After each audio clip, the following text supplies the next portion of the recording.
Dear audience, my name is Enver Can from the Ilham Tohti Initiative, an Uyghur veteran activist. I've been living in Germany for 46 years, and I will be moderating this discussion. We have invited distinguished guests such as Jawhar Ilham, the daughter of Ilham Tohti, Christina Rendon from Martin Ennals Foundation, Sheng Xiu, a Canadian Chinese human rights activist,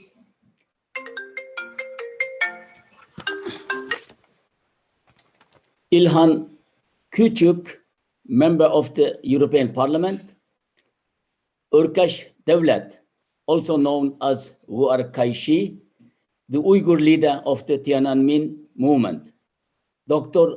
Teng Biao, lawyer and human rights activist, and Ilshat Hassan, a well-known diaspora Uyghur activist.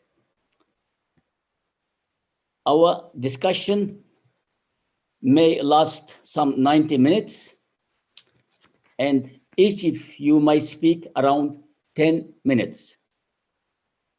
2 minutes ahead of time limit, I will show you this red paper. So you will have another 2 minutes to sum up. At the end, we might be able to have 10 minutes time to have an internal discussion among you panelists. As we know, today is the 7th anniversary of the lifetime imprisonment of Professor Ilham Tohti, who unjustly sentenced at the end of 2-day show trial by an intermediate court in Urumqi.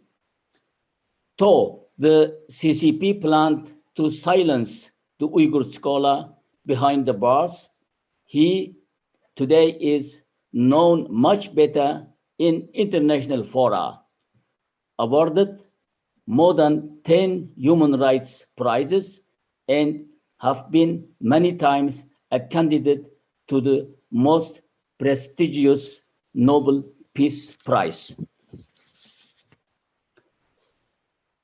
I would like now to begin with Christina, a program manager at the Martin Ennals Foundation, which awarded Ilham Tohti Martin's Prize in 2016.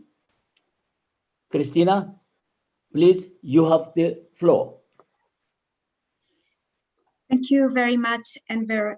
First of all, I would like to say it's a privilege and an honor to be here.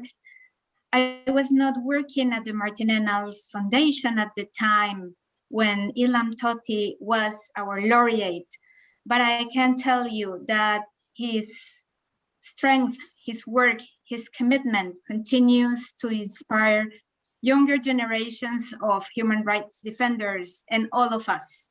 So it is a privilege really to be here.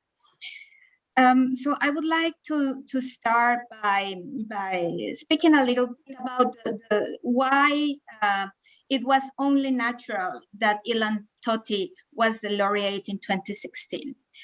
As you probably know, the Martin Ennals Award honors exceptional individuals and organizations that have shown an extraordinary commitment to defending and promoting human rights, despite the risks involved. Up to now, we have something more than 50 defenders that have been awarded. And all of them have gone through very difficult situations. What we'll search with the award is to give them recognition, protection, personal and, if possible, institutional growth, and financial support. So this is what the award seeks, and this is why it's so easy to understand that Ilham Tohti was only a natural nominee to the award. So I went back to the documents of the jury at the time of his nomination. And I found very inspiring quotes and information about what were the discussions of the jury of the Martin Ennals Foundation at the time. You know, that is, the jury is composed by 10 of the leading human rights organizations, among them Amnesty International, Human Rights Watch, ISHR, etc. And they said that with the award, they were recognizing his work of 2 decades trying to foster dialogue and understanding. That was really the main message. For the jury, it was very important the fact that he had rejected separatism and violence and sought reconciliation based on a respect for Uyghur culture. So this was key in his nomination, that by recognizing him, it was uplifting human rights defenders that had chosen the way of mediation, the way of dialogue. The chair of the Martin Ennals Foundation at the time affirmed it was a shame that by eliminating the moderate voice of Ilham Tohti, the Chinese government was in fact laying the ground for extremist positions. So they really thought it is a pity that you have a scholar that offers a moderate position and it is put aside. So it is paving the way for extremism, in fact. And although the award has not led to his release, that was one of the hopes of the jury, that by recognizing him internationally, it would be easier to release him. I think it has contributed to make the international community more aware, not only of Ilham Tohti, but of the situation of the Uyghurs. Nowadays, in the press, we hear a lot, but at the time of his detention, it was crucial also to expand that his situation was the reflection of a deeper and bigger problem. So, as I mentioned in the beginning, one of the aims of the Martin Ennals Award is to offer protective publicity to the finalists. Actually, when finalists are nominated before their names are exposed to the public, there is a consultation with family members and colleagues or close members of the entourage to see if it will do more harm than help. So in cases like Ilham Tohti, it was widely recognized that he was a credible voice, that he was a reasonable scholar and advocate and defender. So there were no doubts, and I think there was unanimity in the jury to select him. It was also considered that for over a decade, his research and advocacy had focused not only on Uyghur issues, but also on pillars, really pillars of the human rights system. For example, the observance of the rule of law, universal rights, and combating discrimination on all grounds. So although he may be seen as a defender particularly focused on the Uyghur peoples, I think is a message that can be expanded to any grounds for discrimination in any part of the world. Amnesty International, which is one of the jury members, described the trial of Ilham Tohti as an affront to justice. So it is not only Ilham Tohti's name that is being insulted; it's really an affront to justice. And at the time, the U.S. State Secretary Kerry said that peaceful dissent is not a crime. So this harsh sentence given to Ilham Tohti seems to be a retribution, a very sad retribution to his peaceful efforts. So I know you know his commitment better than anyone, that I shouldn't be saying this to you, but this is what transpires of the document of the Martin Ennals Foundation. So I think it was probably Dr. Teng here with us that mentioned Ilham Tohti as the Uyghur people's conscience. So it's a wonderful sentence. So Tohti is the conscience of the Uyghur people. So I think this is something that remained with us, and very likely with the younger generation of human rights defenders. I don't know if you are aware, our laureate of this year in 2021 is also Chinese, is the human rights lawyer Yu Wengshen, who is also behind bars. And his situation, as per the case of Ilham Tohti with his excellent advocate daughter Uyghur, has shown us the importance of resilience, not only of the defenders, but of their family and networks. Since we can't communicate with Yu Wengshen in the moment, it is Xu Yan, his wife, who doesn't speak English, but finds all the way to communicate with us, to collaborate when we draft reports to the UN. So this is something that I also would like to highlight today. So thank you for inviting me to share this space with you. I'm really honored. Thank you very much. Thank you, Christina, for your insightful analysis. And we'll be in touch with you and with Martin Ennals Foundation. Thank you very much. It will be our pleasure. Thank you. Thank you. Yes, is İlhan Küçük was the host of our first international conference at the European Parliament to introduce Ilham Tohti, where we asked his nomination for the Sakharov Prize in 2016, which he received to 2019, and Johar took the award on behalf of her father. So now, Ilhan, you have the floor. Thank you, Enver. Thank you so much, and good to see you, and good to see you, Johar, and some other friends and allies with related to the cause of Ilham Tohti. Actually, it's difficult to speak in such a time when we have here Ilham Tohti behind the bars for the last 7 years.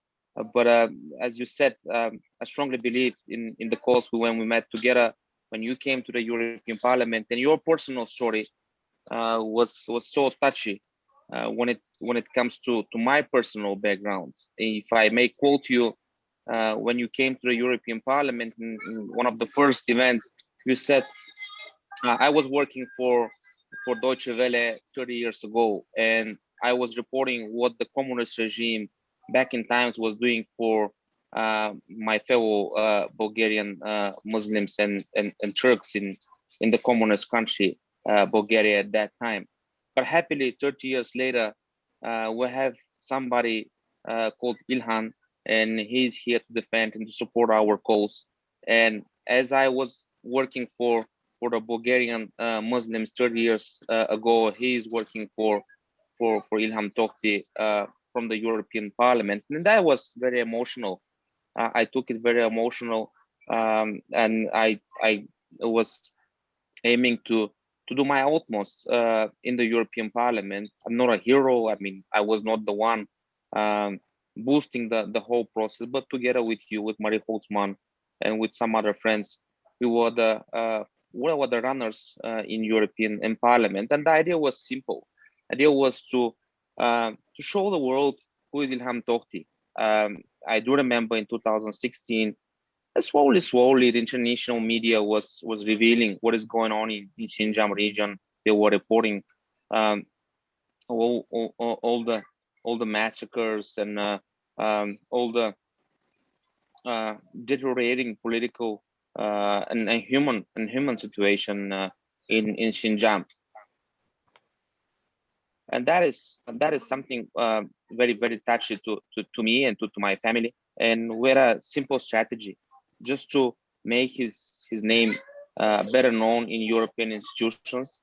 Of course, we were able to collect 40 signatures, but still in 2016, I think the European parliamentarians were not ready to go further with Ilham Tohti and with the Ilham Tohti initiative in the House. But lately in 2019, we had the support from all the political spectrum. We had the support from the Greens, especially the German MEP Butikofer was playing instrumental role from the left, from the right spectrum, and was not a moment to deal which hero is more important for the European Parliament. It is symbolic that Ilham Tohti was chosen among others because was sending strong signal not only to China but was sending a strong signal to worldwide that such a hero is behind the bars, and he is not the one dedicating his entire life for Uyghurs, but he is the one working for coexistence between Han Chinese and Uyghur minority, which is a European model, which is a model of coexistence, which is a model of tolerance, which is a model of understanding each other in a better way. Thankfully, I had better knowledge today, and together with Liberal International, with ALDE party, we are happy to go further with you, Enver, and to do the simple things, to say that Ilham Tohti is a hero in the 21st century. Professor Tohti is the one who belongs to the mutual understanding of the world based on peace, tolerance, coexistence, and these messages, I think, are deeply rooted to the European society. I don't have much to add. Certainly, this was a great moment when it comes to the award, but unfortunately, communist China is going from bad to worse. Didn't change his behavior when it comes to the minorities in China, but you never know. I mean, the Sakharov Prize was designed for Sakharov, the man who fought for freedom and liberty in communist Russia, called SSR at that.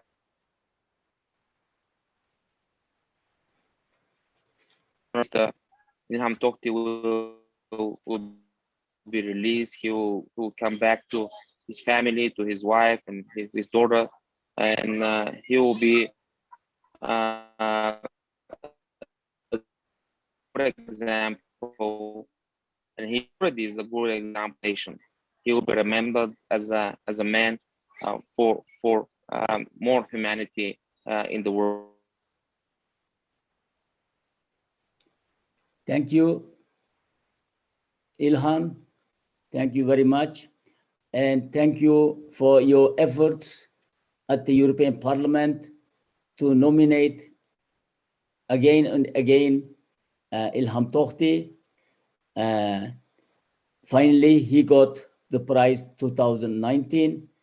The Sakharov Prize is the most prestigious prize award he received to date. And through you, I thank all MEPs, all political fractions at the European Parliament for awarding my Uyghur fellow Ilham Tohti the prize. And I recently heard that the EU delegation, which supposed to visit Urumqi, and they asked, while in Urumqi, they want to see Ilham Tohti. And that was great.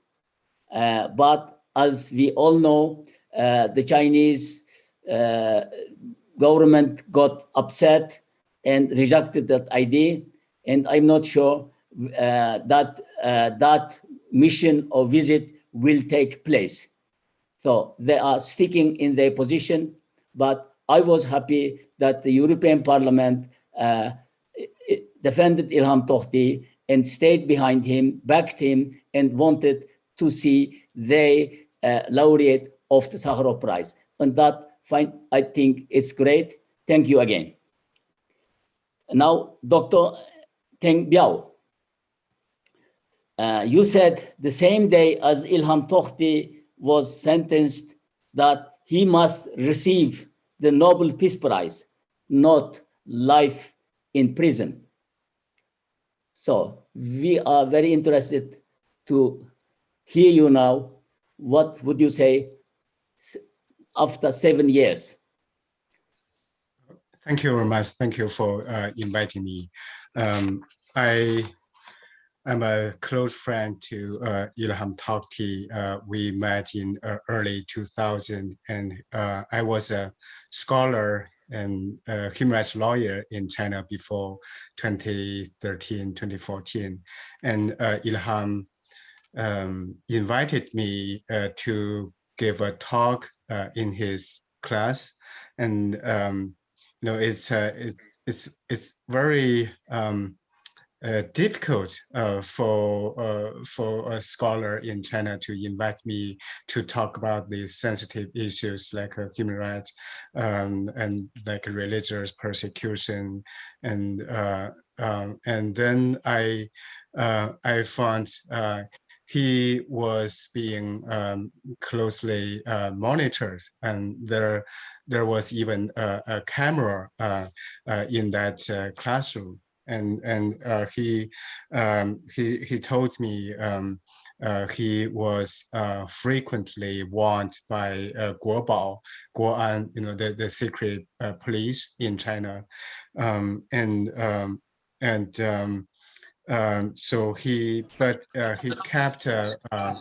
speaking up for the Uyghurs and for the Chinese human rights under this risky circumstance, and he himself was intimidated many times, and even his family were intimidated. Jihar knows all these kind of details, and I visited Ilham Tohti many times, and every time later, after 2009, I went to Shenzhen. So every time I went back to Beijing, I visited his home, and Ilham taught me to you know, to speak not so loud, because it's highly likely that our conversation were being recorded, even in his own home. So he was clear before he was arrested that he would be arrested at any time, and it's likely he would be given a long sentence, and he knew that, and he didn't give up. So as I have said in a few op-ed, that Ilham Tohti is his voice is extremely important for the Uyghurs, and also for the Chinese. He played a significant role to promote the mutual understanding between the Uyghurs and the Han Chinese, especially in the context of the ongoing Uyghur genocide. His political opinions he would be even more important. He's not radical. He's very rational and moderate. So his opinions, his research are based on his observation, his analysis, of the Uyghur situation, and he has a deeper understanding of the relation between the Uyghurs and the Chinese, the Han Chinese. So he is the most important bridge of Han Chinese people and Uyghurs and other ethnic minorities, I think. I want to say the Han Chinese. I'm a Han Chinese intellectual and lawyer, and I always call for the Han Chinese people reflect our privilege. And recently, in the discussion of the Uyghur genocide, I repeatedly call for the Han Chinese, especially the Han intellectuals, to reflect in our privilege. And I was criticized by many Han Chinese, including the Han Chinese activists and the dissidents, and the majority of Han Chinese don't realize our privilege, and they argue that we are also victims of the one-party rule, the atrocity by the Chinese Communist Party. So why a victim can enjoy privilege? And I told them, of course, Han Chinese and other ethnic minorities all are victims under the brutal rule of the Communist Party. But as Han Chinese, you don't need to worry about being arrested and imprisoned for wearing a longer beard, and you don't need to worry about the limitation, the suppression of your own language. Some Uyghurs, Tibetans, Mongolians, their mother language are being suppressed. And even for political prisoners, it's very rare for the Han Chinese political prisoners, the dissidents, being sentenced to life. So for the same thing, if a Han dissident doing the same thing as Ilham Tohti did, he may get only a few years, 2 years or 5 or 4 years, but Ilham got a life imprisonment. And before him and after his arrest, many Uyghur journalists, Uyghur writers and bloggers were given life imprisonment. And that's really, really rare for Han dissidents. So and Ilham told me many times he really hopes that the Han Chinese could support the Uyghur people, at least trying to understand the situation that the Uyghurs are living in. The trying to feel their fear, their suffering, and their despair. So the ongoing genocide in Xinjiang, East Turkestan, is the worst humanitarian disaster for our time, and I really hope the world can pay more attention to the humanitarian disaster and confront the brutal Communist Party, and especially for the Chinese people.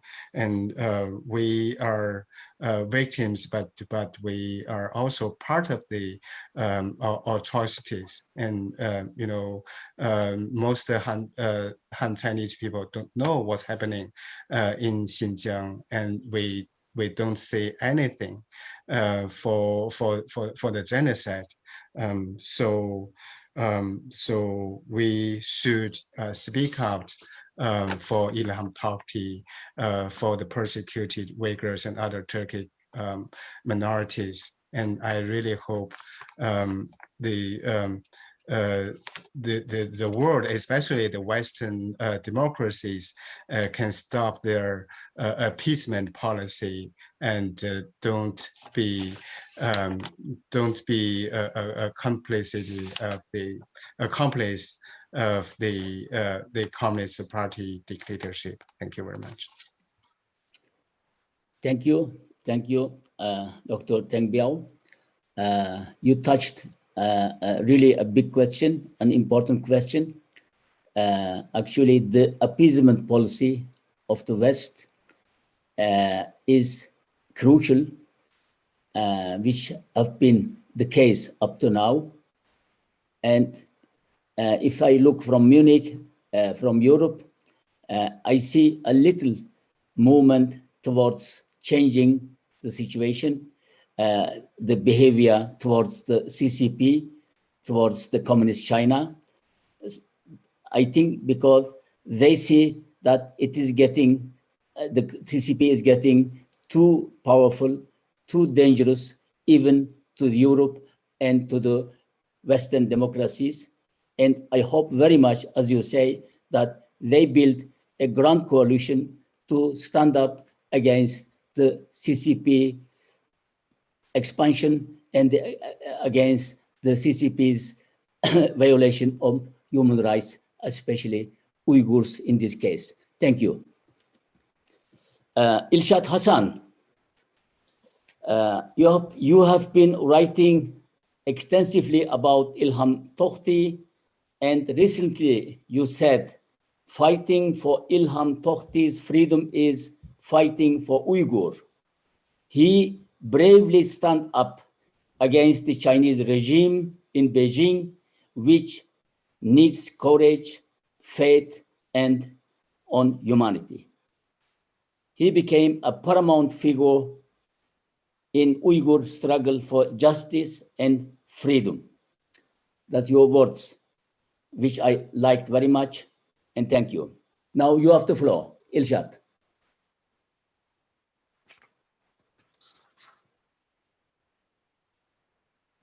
You have to unmute yourself. Ilshad. Oh, thank you. Sorry, I muted myself. Can you hear me now? Yes.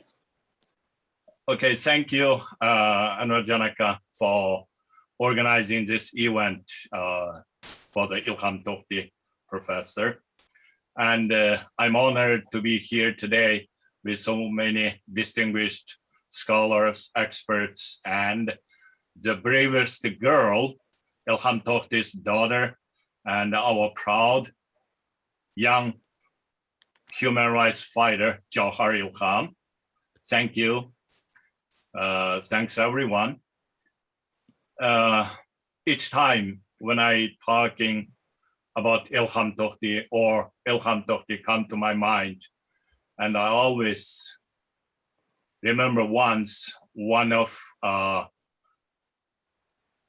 the people from our community and misunderstood Ilham Tohti, and I couldn't sleep. I couldn't sleep.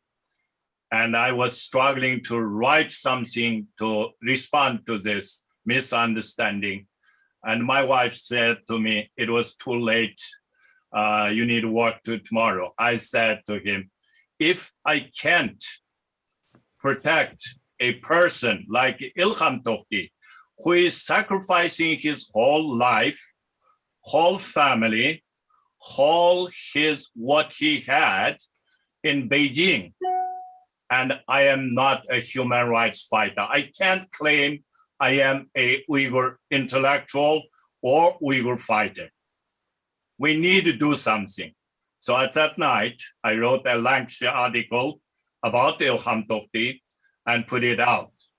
And my main sentence was just like Anwaraka just quoted, the meaning, it was in Chinese. Ilham Tohti is our soul. He is a flag of the Uyghur intellectual. And it is a flag of the Uyghur freedom movement. it's not easy for someone when you have the fame, when you have wealth, when you have a job, like in working in the very prestigious university, comparing to inside China, like Minzu Daxue, and with that all associated with it. And then you stand up, because before you stand up, everyone knows what is the consequence for your standing up. Speaking against the communist regime, criticizing even a little bit of the communist policy, what the consequence will follow with you. But a lot of us, a lot of Chinese people, a lot of Uyghur inside China, I'm not talking after 2017. I'm talking about before 2017. We are all calculating it. We are all calculating it. And some people, some of us, after calculating, just give it up, keep silence. Ilham Tohti didn't do that. I'm sure he thought about it, but he bravely stand up and spoke out. Yes, it is need courage. It's not only a courage we are speaking. It's with the price. The price is he is serving life prison.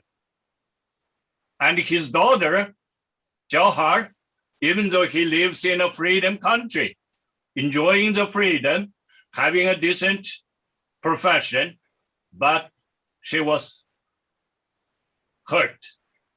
And she is constantly under this torture of missing his father, her father, missing her family, and his brothers and his mothers. They are constrained in the Beijing, and they don't have that money to spend for their life. They don't have their safety. Every day living in the fear. This is a big sacrifice. I am assuming a word with courage or bravery is not enough, is not enough. If you think of your life in the dark jail. That's why I keep writing, I keep speaking, because he stand up for us, for each of us. Extend it a little bit more, he stand up for the whole Chinese people, not only Uyghur, not only Kazakh or others. He stand up for whole Chinese people. And also he stand up for human beings' dignity. And for that, he is in jail. We don't know his health. We don't know anything about him. Just 2 weeks ago when I met Johar, I asked her any news? No. That is a sacrifice. That is a bravery. Bring for him. And talking about or calling the international world to save Ilham Tohti, in that extent, we are saving us, saving the Uyghur, saving the Kazakh, saving others, also saving the Chinese people who are also want to live a dignified life with human dignity. And when I said Ilham Tohti with the bravery and faith on humanity, which means he still keeps hope on everyone, not only on Uyghur, also even for the Chinese. he kept the faith. They are also a human being. They have a human being's heart. They also need a dignified life, a dignity, a freedom, democracy. With that extent, we need continue to call the world. The world, after hearing our voice, the politician, the other business leaders, they tend to go home and forgot what we taught, what we told them, what is our suffering. Our suffering for a lot of people, especially for the businessman, possibly like a tragedy movie, a Holocaust movie. So we need to keep reminding them. More conference, more demonstration, more calling. That will bring this topic on the front every day, every moment, remind the business leader, remind the politicians, we are suffering. People like Ilham Tohti, he is suffering because he stand up for humanity, for dignity of the people, for the Uyghur, for everyone.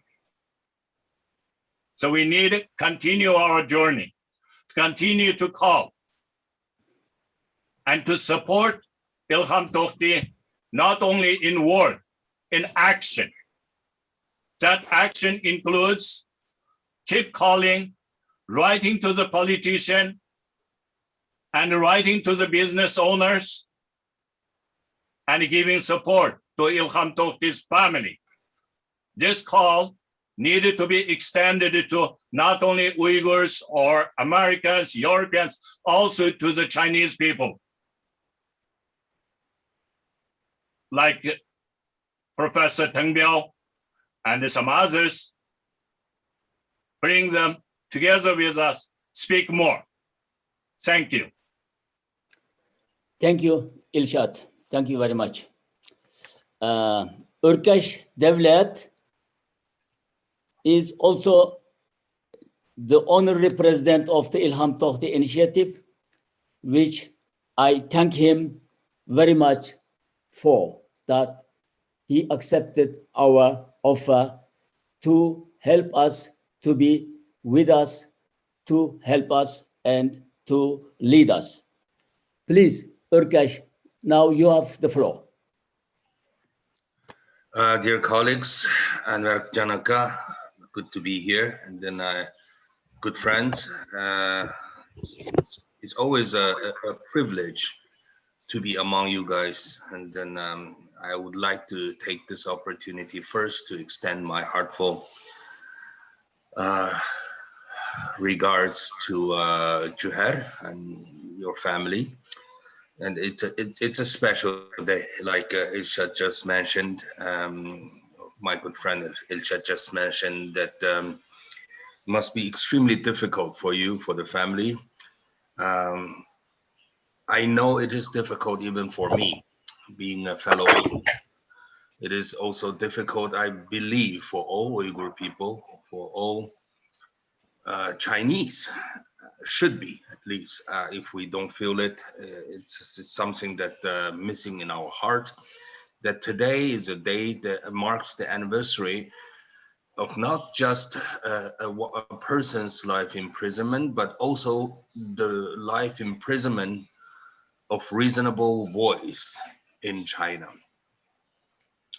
The reasonable voice has been sentenced to life. To be a reasonable voice has been shut down in China, has been shut up.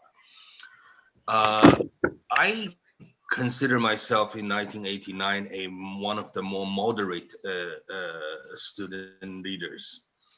When we started the movement, the one constant reminder next to me was from my teacher, Dr. Liu Xiaobo. Nobel Peace Laureate Liu Xiaobo, who is no longer with us. And he at that time reminded me from time, almost like constantly, that being moderate, being willing to sit down and dialogue, to initiate a dialogue with the regime is the essence of a true democratic movement. We're not just here to protest, we're here trying to initiate a dialogue.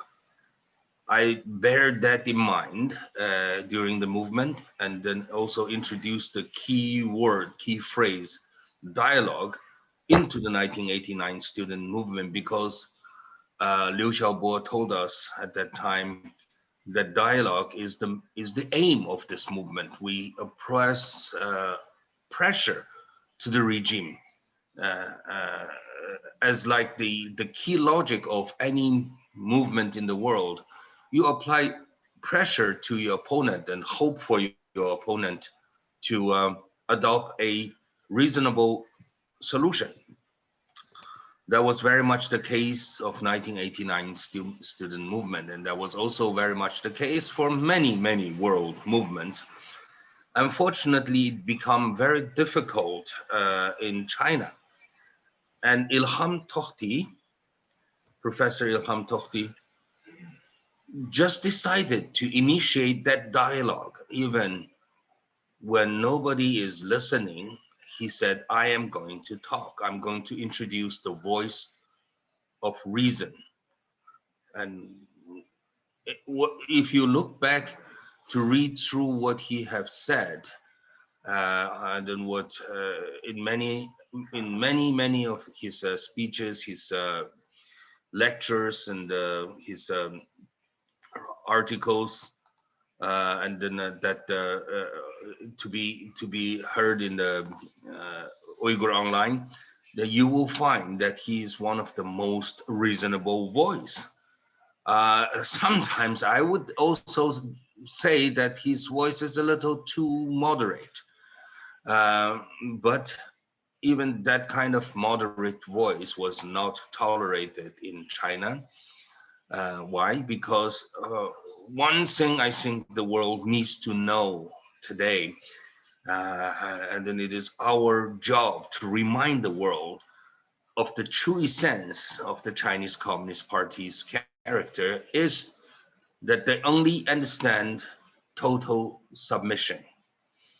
That was the case to us, to 1989 student movement. That was the case for Chinese democracy movement for decades. That was the case for the right defending movement. I'm sure Teng Biao will echo with me, will agree with me on this, that that was also the case. Let's see, from Tibetan people, His Holiness Dalai Lama has been trying to establish a dialogue with China with no avail. And then recently we know Hong Kong demonstrators took the street for 4 years, for actually more than that, and then all they have demanded was to have a dialogue. And then the Chinese regime responded for that humble demand with harsh repression. And that was certainly the case in Professor Ilham Tohti, and then to all Uyghur people. And then I think all these examples should set a good reminder to the world. That is the only kind of relation the Chinese regime will accept. That is, you are either be part of them or totally submit to them. Although it doesn't seem like the case today in the international arena, and even today, many world leaders, many Western democracies still are living in the illusion and that China is a responsible player in the international arena. China is a responsible stakeholder in the international arena. But Chinese regime is certainly not that kind of responsible member of the international arena, because the only kind of relation the Chinese regime understand is total submission. That goes to Tibetan people, Mongolian people, Uyghur people, that goes to Hong Kongers, that goes to the world. I mean, I now live here in Taiwan. Taiwanese people fought for and earned our own democracy, and we will defend that. So Taiwanese are probably one of the first group outside of China realized there is no reasoning with the Chinese communist regime.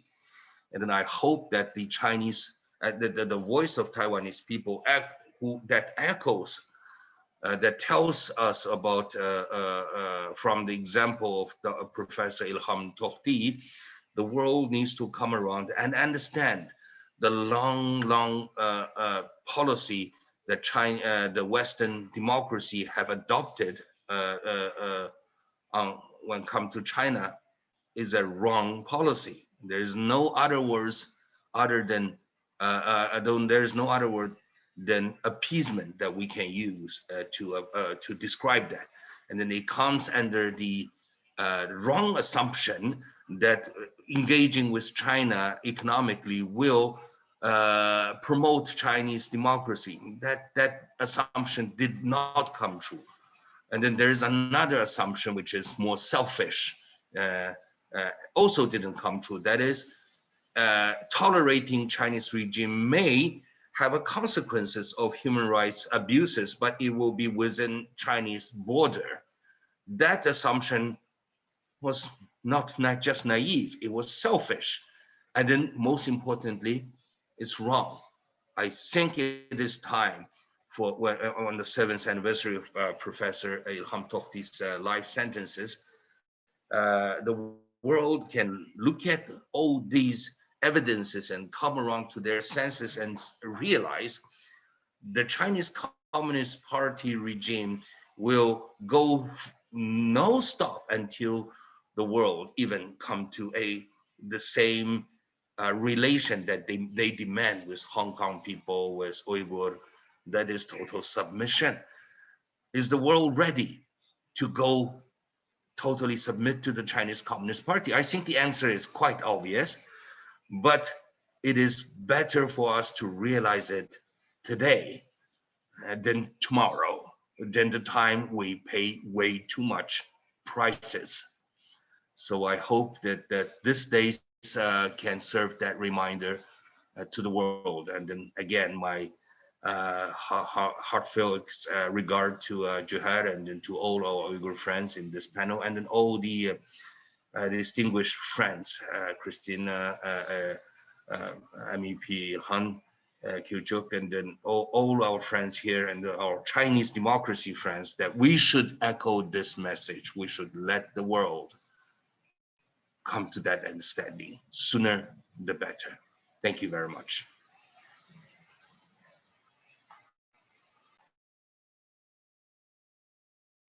And Arka, you need to unmute your microphone. Sorry, thank you. Thank you, Urkesh. You are right in saying that the human rights violations by the CCP is not limited in today's China.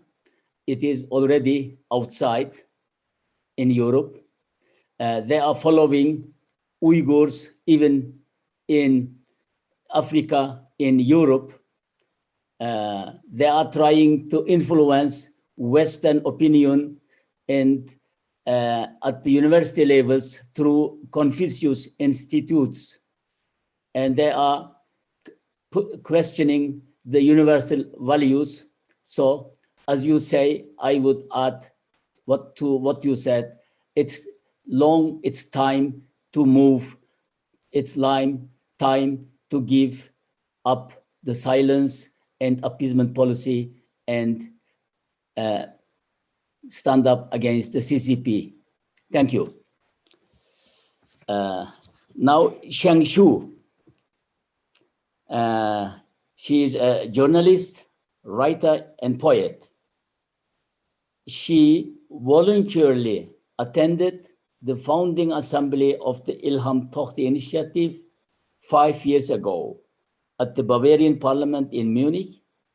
and accompanied me at the European Parliament, Strasbourg, 2019, while I was receiving the Václav Havel Human Rights Award on behalf of Ilham Tohti. She did all this on her own travel costs. Thank you, my dear Shangshu. Now you have the floor. Thank you very much. I'm happy to meet you all, but online. Anwar discussed with me sometimes if it's possible to have an in-person conference in Canada. But the CCP's virus made the situation is still very critical here in Canada, in Ontario. So I'm sorry that it's impossible for us to meet in person, but I promise when the situation is getting better, we will try our best. I will try my best to invite you all to come to Canada. Of course, I know it's hard in winter, but most of you are not afraid of the cold winter anyway. No. Yeah. Why do we continually keep communicate for Ilham Tohti and to commemorate this day? And why we need to continue to promote, to talk about Ilham Tohti? Not only because of he is in the Chinese prison, he's suffering and his family is suffering, but also because Ilham Tohti has become a very bright, clear, and strong icon for not only for Uyghurs. And Ilham Tohti, we all talked about him a lot. I'm not going to repeat. But we know Ilham Tohti become the icon because of the CCP wants to completely change the nature of other ethnic groups and make the people completely to surround to the CCP's rule. And otherwise, it will commit genocide to those ethnic groups, just as the CCP is doing to Uyghurs now.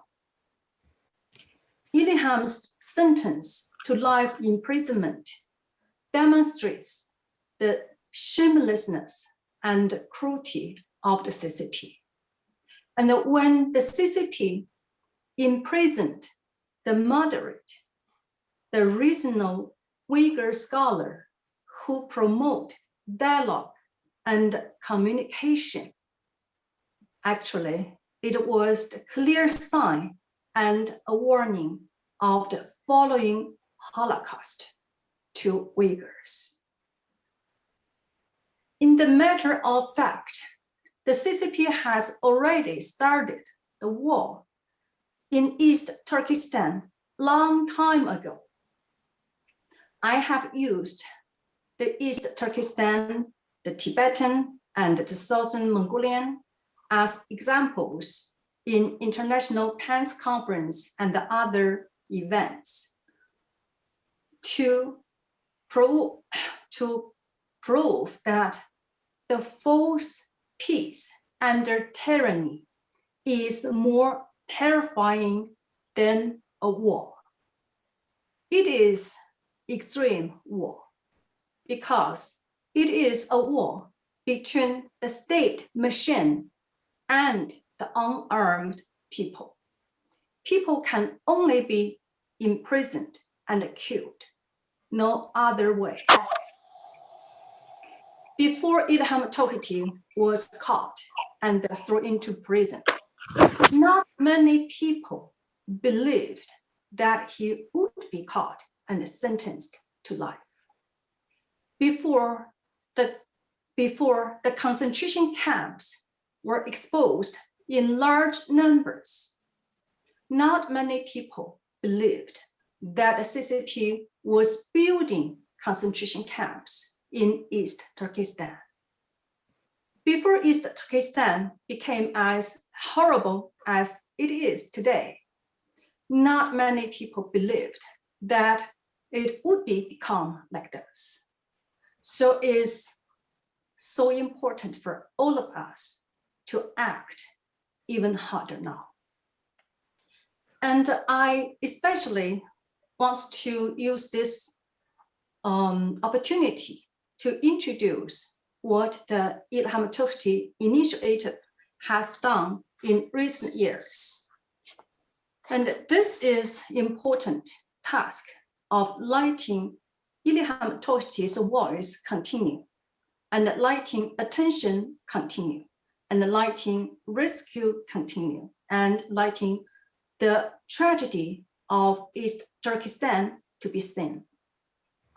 First of all, I should especially to say thank you to Anne-Marie Sen for the establishment of Ilham Tohti initiative in December of 2016, allowing people of different ethnics, different nations, and different beliefs, different cultural backgrounds to promote and appeal for Ilham Tohti together. I was also participated that conference in Munich in December of 2016. Anwar introduced Ilham Tohti to the European Parliament for the first time at a conference in 2016. And he told me that the member of parliament asked him what he wanted. And Anwar answered, "We want Ilham Tohti to get the Sakharov Award." Then he tried very hard on this issue.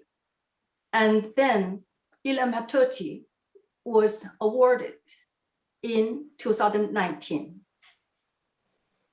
And Anwar and I jointly nominated for the Havel Prize both in 2018 and 2019. Ilham Tohti was awarded in 2019, and Anwar received the award on behalf of Ilham Tohti. And Anwar proposed Ilham Tohti for the Human Rights Award of the city of Weimar in 2017, and Anwar received it on his behalf. And also in 2017, Anwar received Citizen Power Award from Dr. Yang Zhenli in Tokyo on behalf of Anwar's, on behalf of Ilham Tohti's behalf. Ilham Tohti initiative proposed Ilham Tohti to many other international human rights awards. And Anwar, on behalf of Ilham Tohti initiative, has been writing to many politicians, members of parliament, and scholars to nominate Ilham Tohti. For the Nobel Peace Prize, Ilham Tohti was 3 times of the candidate, and last year he was one of the 5 finalists to the Nobel Peace Prize. Ilham Tohti initiative has been organizing many international conferences, of course, like today, to promote Ilham Tohti. And also, he has been doing a lot, even for a one-man demonstration in Myanmar 2019 when Xi Jinping visited there. Of course, those are not enough. And we all need to do as much as we could.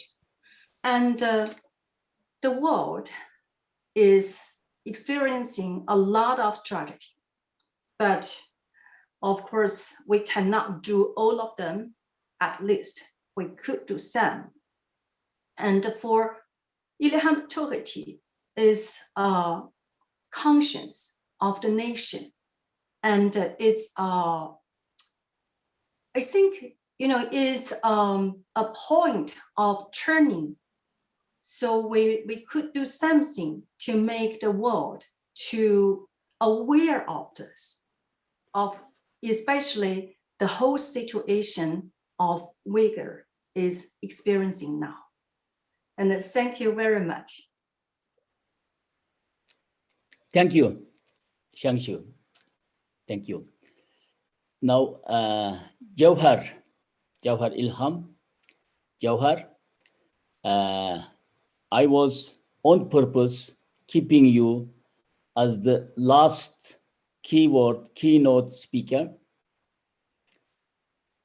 Now you listen to everyone, and of course, we are interested to hear you, what you have to say after 7 years. You haven't seen your dad since February 2013, as he was arrested at the Beijing airport while leaving for the US. And you, while at the university in Bloomington, told me that you would study international law and afterwards you would fight for your dad's freedom, which you have been doing with heart and soul since. I'm sure, like we all Uyghurs, your dad is also proud of you. Now, you have the floor, Jauhar. Rahmat, arkadaş.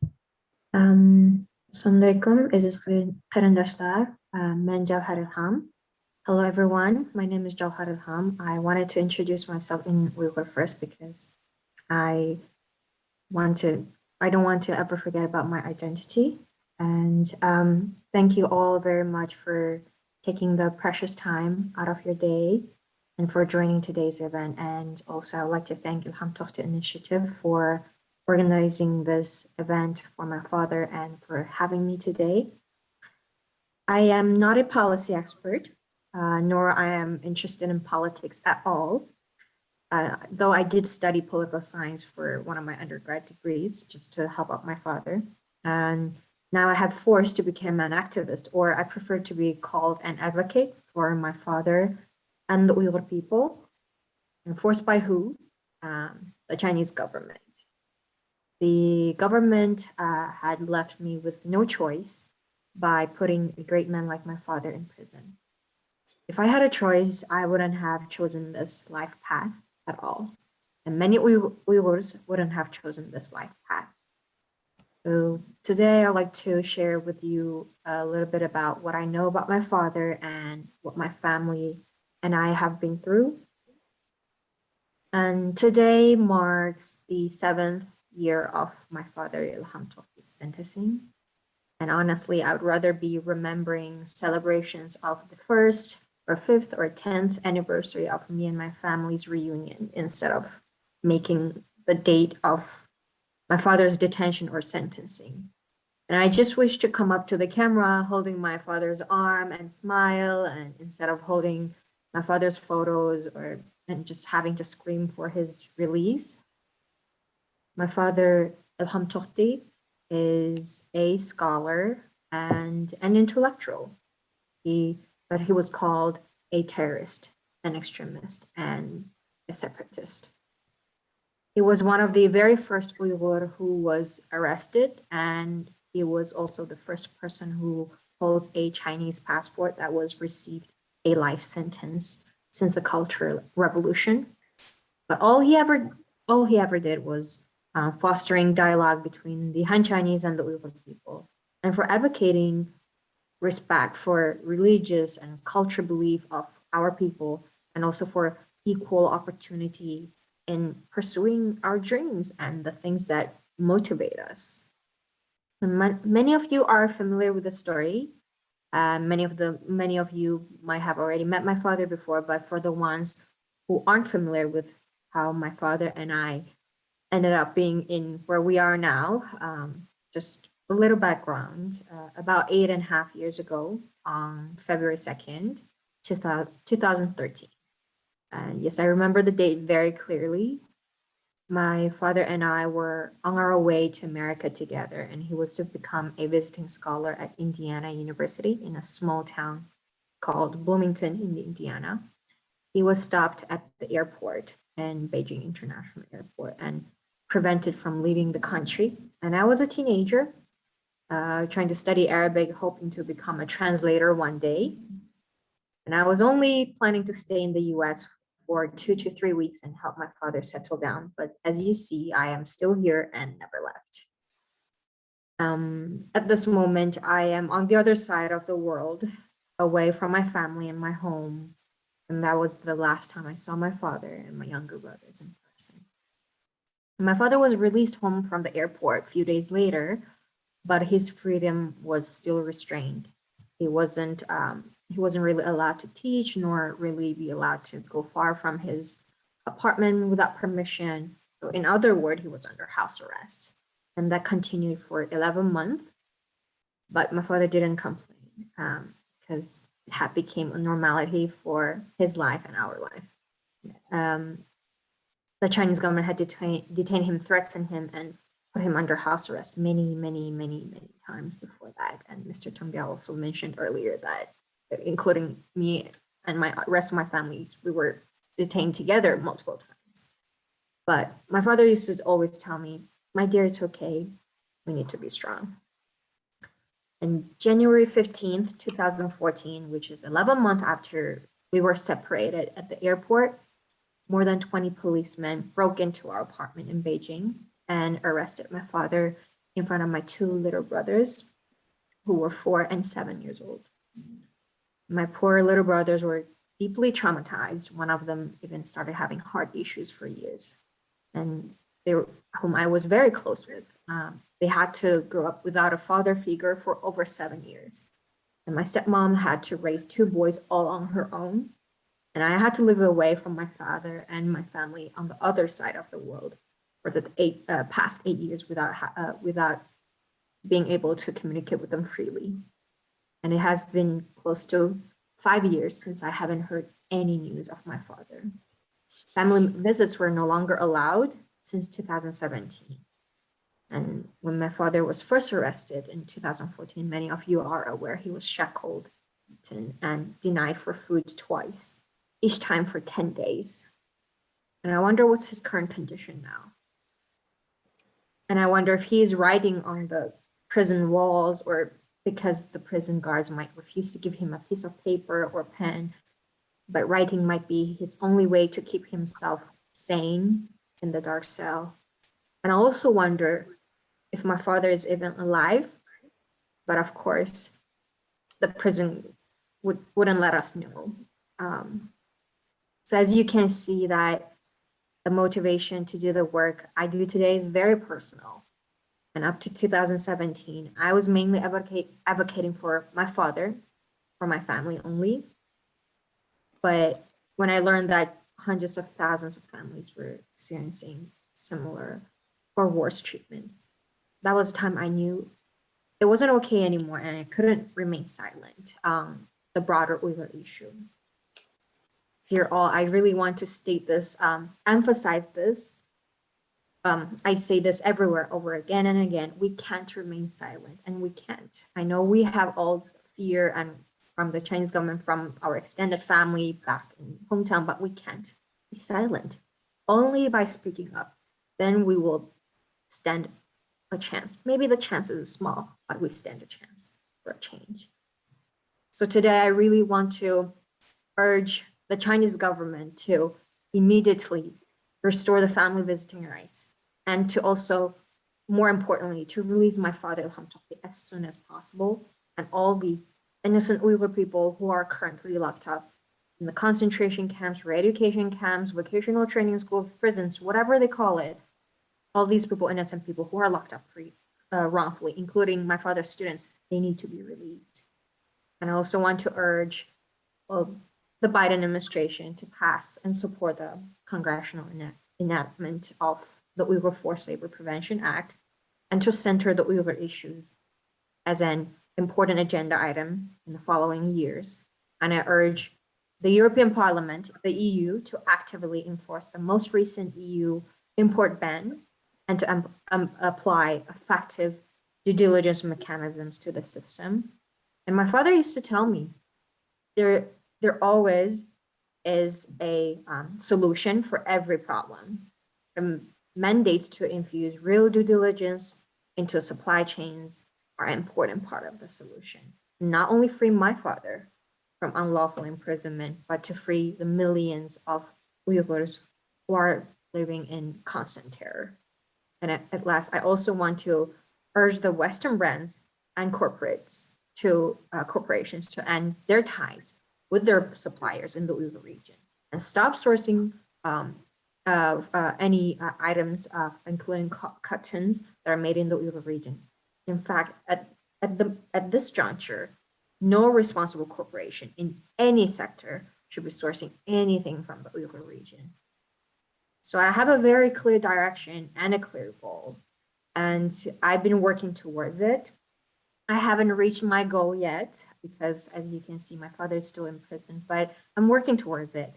And my goal, yeah, it's to release my father and change the lives of millions of Uyghurs and other Turkic groups who are now suffering from repression inside and outside of China. And even if I can't save their lives, I want to at least be able to work towards change and put lights in their heart and give them hope so they believe, people can believe one day this will end. And because that's what my father did for me. He always has been the light in my heart and has been the light for the Uyghur people, many of the Uyghur people, and he gives me strength and keep me marching forward every single day. And I believe this will change. I might be naive, but I'm working towards a change, and I hope you can work towards a change too. Thank you. Thank you, Jawhar. So you call me daddy, and I call you my daughter, and it won't change. And I see that you are grown up, meanwhile, to a tough fighter. And it's not easy to listen to your story, to your families, to your flights.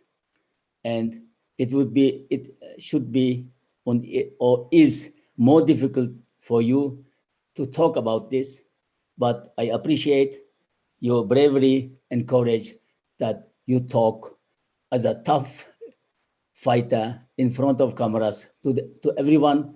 I think there are people who are listening, and we hope very much, very much. God, Allah should compensate in a way the plight, what you lived, what your dad and what your family lived, and there should be a way that Allah might compensate it. Thank you. So we are nearing our panel. We have another 10 minutes, more or less. If we have questions among each other, the panelists, anything you can add. So it is up to you all. Please intervene if you have something to say. Any of you.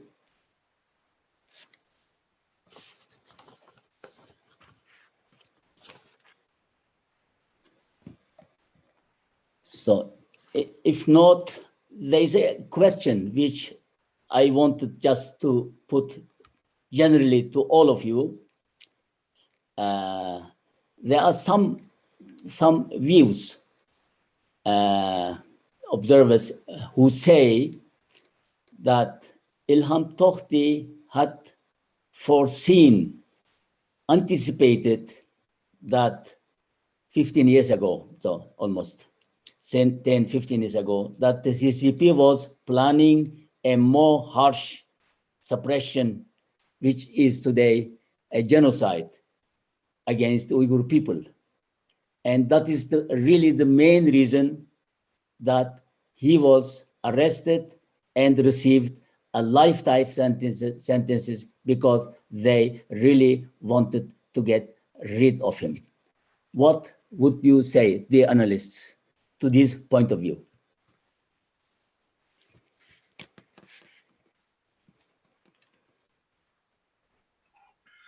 Okay, let me say something about this. Ilham Tohti, he lives in Beijing, and he witnessed firsthand the discrimination and the hard line of the Chinese Communist government. So for intellectual, and he is an economist, and with his scholarship, with his scope on the horizon, I am 100% sure he can foresee this coming atrocity. That's not wrong.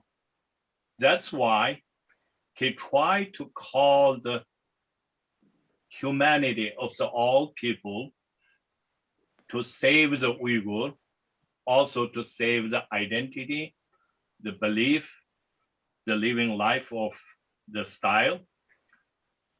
That imminent danger coming to the Uyghur community, he sensed it because he lives over there.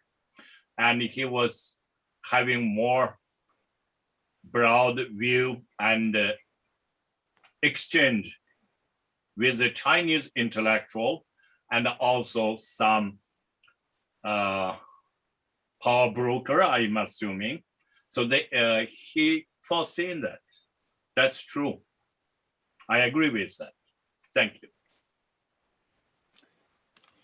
Thank you, Ilham. May I? We are focusing on the ongoing genocide, and there's a kind of a debate among academic and the diplomats that whether or not we can approve the intent, which is an important part of genocide. But for me and for many others, the intent of the Chinese government to commit a genocide is clear.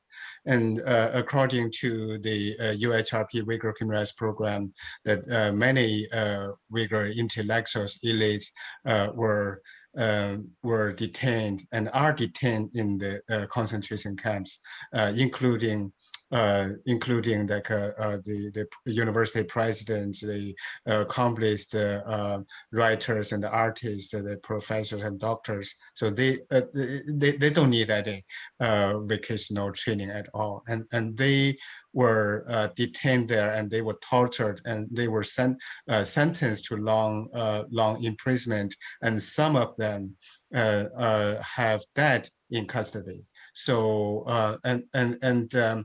I think that's a plan. That's a long-term plan. Even before 2017, 2016, that Beijing had that plan to destroy Uyghur people's identity, culture, religion, and ethnic identity. So I think to arrest Ilham Tohti is part of that plan, and might be a signal that Beijing is going to destroy Uyghur identity.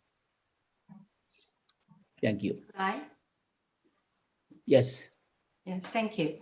I'm getting an idea because of the pandemic, mask has become the most popular fashion, and most people have to wear mask. So for promoting Ilham Tohti, could we have like a print mask? We could use icon just as a background of Anwar, like this. I am wearing this whenever I go out, and I have a few of this kind of masks, and I'm making this. I made 10 of them. And if we could print some masks with Ilham Tohti's his picture and support or save Ilham Tohti, that people will ask who is him and what happened to him, and we will have the opportunity to introduce him to people.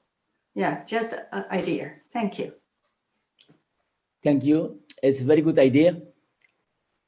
In one side, I hope that the pandemic will go away. And, and if it doesn't go away, and this would be one of the most effective ways to promote his freedom or say, save Ilham Tohti. Thank you very much. It's a very good idea. Anyone else? Otherwise, we are approaching our time.